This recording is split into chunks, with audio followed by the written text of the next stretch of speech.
સુરતમાં high profile દારૂની party અત્યારે ફૂલ ચર્ચામાં છે. હવે આ ચર્ચા એટલા માટે છે કે અહીંયા તો ઓલી લૂડો ગેમ આવે, લૂડો ગેમ, સાપસીડી ગેમ અને પત્તા રમીને નક્કી થતું હતું કે આ હાઈ પ્રોફાઇલ પાર્ટીની અંદર કોણ કેટલો દારૂ પીશે. જી હા, હવે આ ઘટના કંઈક એવી છે. સુરતના ડુમ્મસમાં બાપુજીની વાડી સ્થિત જે જશ્ન વિલા બાર એમાં એક મેકઅપ આર્ટિસ્ટ યુવતીની હાઈ પ્રોફાઇલ બર્થડે પાર્ટીમાં દારૂની મહેફિલ જામી હતી, જેમાં યુવક યુવતીઓ મોંઘીદાટ લક્ઝરી ગાડીઓ લઈને ત્યાં પહોંચ્યા હતા. ફાર્મ હાઉસમાં વિદેશી દારૂની બોટલો સાથે સેલિબ્રેશન ચાલી રહ્યું હતું અને પોલીસે રંગમાં ભંગ પાડ્યો. હવે વિદેશી ક્લબની જેમ લૂડો, સાપસીડી અને પત્તા જેવી ગેમ રમી કોણ કેટલો દારૂ પીવાનો છે તે નક્કી થતું હતું. દરેક ગેમમાં ટાસ્ક અને રૂલ્સ અલગ અલગ હતા. જશ્ન વિલામાં જશ્ન કરતા ઝડપાયેલા 8 ગર્લ અને 14 નબીરાઓએ 21 થી 27 વર્ષની ઉંમરના હતા. તેમાં કોઈ વેપારી, સ્ટુડન્ટ તો કોઈ નોકરિયાત હતા. સૌથી ચોંકાવનારી વાત એ હતી કે ફાર્મ હાઉસની બહાર જ મોંઘીદાટ દારૂની સળગાવેલી બોટલો જોવા મળી હતી તથા 300 મીટરે પોલીસ સ્ટેશન અને 50 મીટરની અંતરે જ નશામુક્તિ કેન્દ્ર હોવાથી કાયદો અને વ્યવસ્થાને લઈને પણ ગંભીર સવાલો ઊભા થયા છે. હવે આ આખી પાર્ટી કેવી રીતે ઝડપાઈ અને ગેમ કેવી રીતે રમાતી હતી, આવો સુરત પોલીસે જ્યારે ઝડપ્યા છે પછી શું કહ્યું એ સાંભળીએ. पुलिस कमिश्नर सर सूरत शहर, अधिक पुलिस कमिश्नर सर सेक्टर 2 सूरत शहर तथा नायब पुलिस कमिश्नर सर ઝોન 7 सूरत शहरनाओ દ્વારા પોલીસ સ્ટેશન વિસ્તારોની અંદર પ્રોએક્ટિવ પોલીસિંગ કરીને જો કોઈ પણ ગુનાહિત પ્રવૃત્તિ જણાઈ આવે તો તે અંગે કાયદેસરની કાર્યવાહી કરવા જે સૂચના આપવામાં આવેલ હતી તે અંતર્ગત ડુમસ પોલીસ સ્ટેશનનો સ્ટાફ ગતરોજ પેટ્રોલિંગમાં હતો અને બાતમી મેળવવાનો પ્રયત્ન કરેલ. તે દરમિયાન અહીં હેડ કોન્સ્ટેબલને એક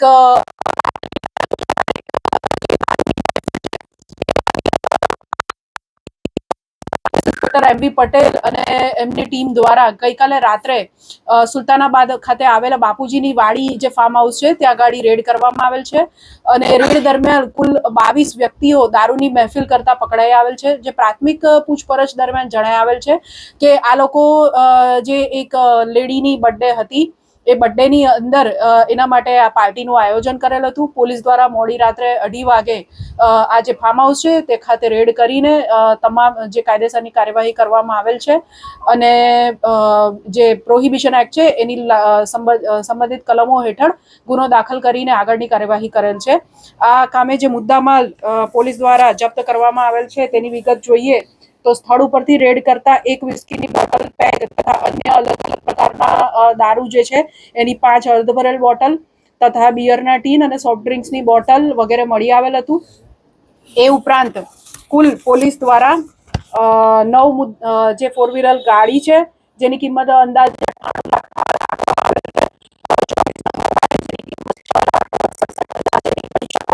મળી કુલ 1,04,67,000 જેટલો મુદ્દામાલ પોલીસ દ્વારા આ કામે હાલ પોલીસ સ્ટેશન ખાતે મુદ્દામાલમાં જમા લેવામાં આવેલ છે. કોની બર્થડે હતી અને જે દારૂની બાટલીઓ ખાલી પર ત્યાંને મળી આવી છે, આ બર્થડે કોની હતી?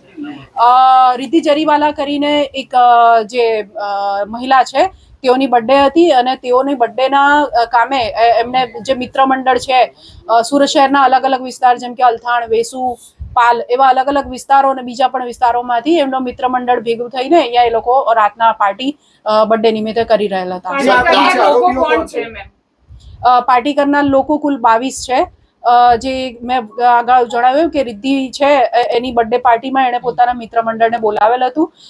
નામોની યાદીને એવું તમને પ્રેસ નોટમાં મળી જશે. પ્રોફાઇલ શું છે, શું કરે છે આ લોકો બધા અલગ અલગ સેક્ટરમાં કામ કરે છે. કોઈ ભણે છે, મીન્સ કોઈ કોલેજ કરી રહ્યું છે, કોઈ પ્રાઇવેટ સેક્ટરમાં જોબ કરી રહ્યું છે, કોઈ નોકરી મેળવવાનો પ્રયત્ન કરી રહ્યું છે.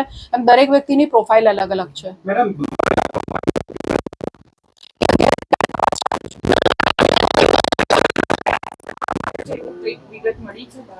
ના, અત્યારે એવી કોઈ વિગત મળી નથી. બીજું જે અત્યારે ગુનો રજીસ્ટર કર્યો છે, દારૂ ક્યાંથી લાવ્યા એ વિગતે અત્યારે તપાસ ચાલી રહી છે. અંદર એ લોકો ગેમ પણ રમી રહ્યા છે. બર્થડે પાર્ટી જે છે એને લગત થોડી ગેમ્સ ને એમ રમતા હોય. અત્યારે એ લોકોને હજુ ગુનો રજીસ્ટર કર્યો છે. સવારે 6 વાગે કાર્યવાહી પૂરી કરી છે. પ્રાથમિક જે એ લોકોનું મેડિકલ કરાવવાથી માંડીને જે પોલીસ કાર્યવાહી છે એ અત્યારે ચાલી રહી છે, જેથી આગળ વધુ તપાસમાં જે ખુલશે ત્યારે માહિતી આપવામાં મેડમ, કોઈ ગેમ રમાતી હતી અને પછી દારૂ રમાતો, વિદેશની અંદર જે કેસિનો ક્લબની અંદર જે ગેમ રમાય છે એ ટાઈપની ગેમ રમીને દારૂ પીવાતો હતો મેડમ. અત્યારે પ્રાથમિક તપાસ ચાલુ છે. મેડમ,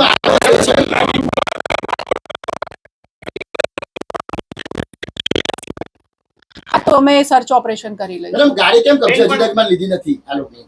ગાડી કબજે લીધેલી છે, અમે પેપર પર બતાવી છે. સવારથી પોલીસ કાર્યવાહીમાં બિઝી છે. એ ગાડીઓ જે છે મેં અગાઉ તમને જેમ જણાવ્યું કે અમે પેપરમાં કબજે લઈએ છીએ અને એ અહીંયા આ પાર્ટીમાં દારૂ કોણ કેટલો પીશે તે નક્કી કરવા માટે એક ગેમ રમાતી હતી. હવે કેવી ગેમો હતી તેમની વાત કરીએ અને શું નિયમો હતા એની પણ આપણે ચર્ચા કરીએ. આ દારૂની મહેફિલમાં નશો પીરસવા માટે લૂડો જેવી ગેમ ગોઠવવામાં આવી હતી. કોણ કેટલો દારૂ પીશે તેનો નિર્ણય ડાઇસ એટલે કે ઓલા પાસા આવે ને એ પાસા ફેંકીને એમાં જે નંબર આવે એના આધારે નક્કી કરવામાં આવતું હતું. પાસા પર આવતા અંક મુજબ કોણ ઓછો પેક એટલે કે શોર્ટ ડ્રિંક પીવો અને કોણે વધારે દારૂ પીવો તે આ ગેમમાં નક્કી થયું હતું. હવે ગેમ બોર્ડ પર શોર્ટ ડ્રિંકથી લઈને લેડીઝ ડ્રિંક જેવા નિયમો આ લૂડો બોર્ડ પર એક એક ડ્રિંક કઈ રીતે અને કોણ લેવાનું છે તેના નિયમો અગાઉથી જ લખેલા હતા. બોર્ડ પર short drink, 2 short drinks, youngster drinks, everyone drink તેમજ ખાસ કરીને લેડીઝ ડ્રિંક જેવા વિવિધ ટાસ્ક હતા. રમતમાં જે ખાનામાં પાસો પડે તે મુજબ યુવાનો અને યુવતીઓને દારૂ પીવડાવવામાં આવી રહ્યો હતો. પાર્ટીમાં વિદેશી કલ્ચર દારૂ પીવડાવવા માટે black out drinking game board high પ્રોફાઇલમાં પાર્ટીમાં પકડાયેલા મુદ્દામાલમાંથી એક બ્લેક આઉટ નામનું ડ્રિંકિંગ બોર્ડ મળ્યું છે, જે દર્શાવે છે કે પાર્ટીમાં દારૂની મહેફિલ કોઈ સામાન્ય રીતે નહીં પરંતુ ખાસ ગેમ રમીને માણવામાં આવી રહી હતી. આ બોર્ડ ગેમ પર વિદેશી ક્લબ કલ્ચરની જેમ વિવિધ ટાસ્ક અને નિયમો લખેલા જોવા મળ્યા, જેમાં પાસા ફેંકીને આગળ વધતા, take a shot, spin for 5 second, finish your drink, guy drink, lady drink જેવા દારૂ પીવાના આદેશો તથા slap someone, truth and dare, group selfie and rap for 10 second જેવા ફની ટાસ્ક પણ આપેલા છે. આ ગેમ દ્વારા મહેફિલમાં હાજર યુવક યુવતીઓને અલગ અલગ નિયમો હેઠળ શોર્ટ્સ અને પેક પીવડાવવામાં આયોજન કરવામાં આવ્યું હોવાનું સામે આવ્યું છે. હવે આ બધું તો ઠીક છે, પરંતુ સાપ સીડી છે ને એ પણ રમાતી હતી અને એમાં પણ કેવી રીતે દારૂ પીવો હવે એની ચર્ચા કરીએ. સાપસીડી તર્જ પર શોર્ટ્સ એન્ડ લેડર્સ પાર્ટીમાંથી પરંપરાગત સાપસીડીની રમતની તર્જ પર તૈયાર કરેલું અનોખું shorts and ladders drinking board game પણ મળી આવ્યું છે.